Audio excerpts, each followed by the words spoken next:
Tindakan operasi adalah prosedur medis yang bersifat invasif untuk diagnosis, pengobatan penyakit, dan trauma.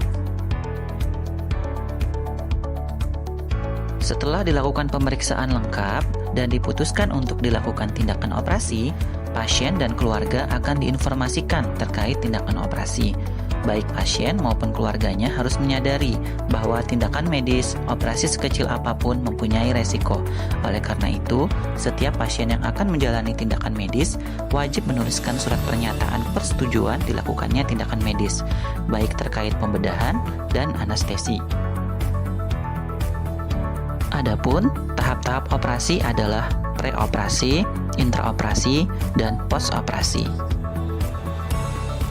Preoperasi merupakan tahap pertama dari proses operasi yang dimulai sejak pasien diterima masuk di ruangan terima pasien dan berakhir ketika pasien dipindahkan ke meja operasi untuk dilakukan tindakan pembedahan.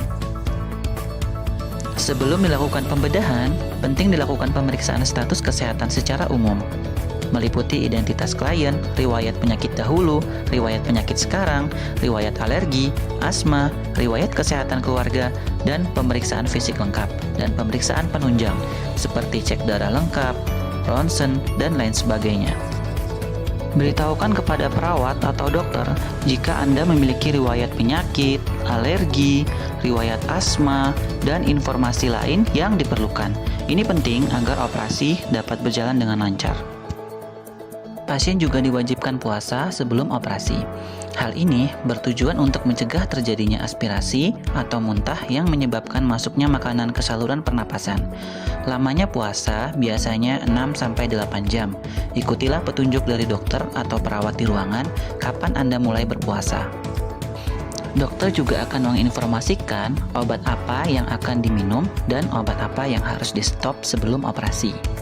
Pasien akan diantar ke ruang operasi dengan menggunakan baju khusus ruang operasi dan penutup kepala yang akan disediakan oleh pihak rumah sakit. Hal-hal yang harus diperhatikan pada pasien dengan rencana operasi adalah kebersihan pasien sebelum diantar ke ruang operasi.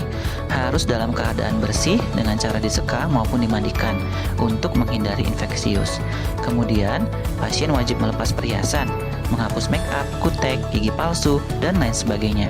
Kemudian akan dilakukan pencukuran daerah operasi jika diperlukan. Jenis-jenis anestesi atau bius.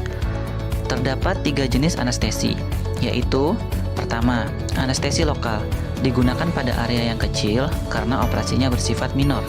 Kedua, anestesi regional, digunakan pada area yang lebih besar seperti tangan, kaki, atau bagian bawah tubuh. Biasanya, pasien akan diposisikan duduk atau miring, kemudian dokter akan melakukan penyuntikan di daerah yang diperlukan.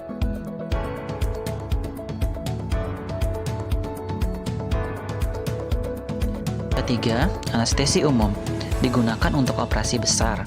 Ketika pasien mendapatkan jenis anestesi ini, maka pasien tersebut akan menjadi tidak sadar, tidak merasakan hal apapun, dan tidak akan mengingat apapun hal yang dialami sewaktu operasi.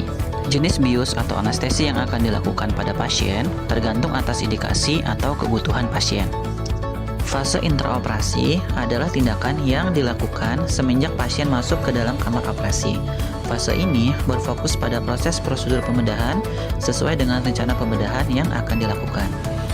Selain itu, selama proses operasi juga akan dilakukan pemantauan tanda-tanda vital oleh tim anestesi.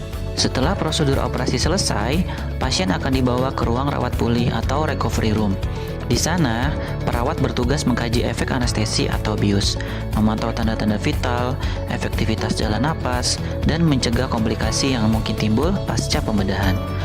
Setelah dianggap stabil, maka pasien akan dipindahkan ke ruang rawat inap sebelumnya atau pindah ke ruang HCU atau ICU sesuai indikasi.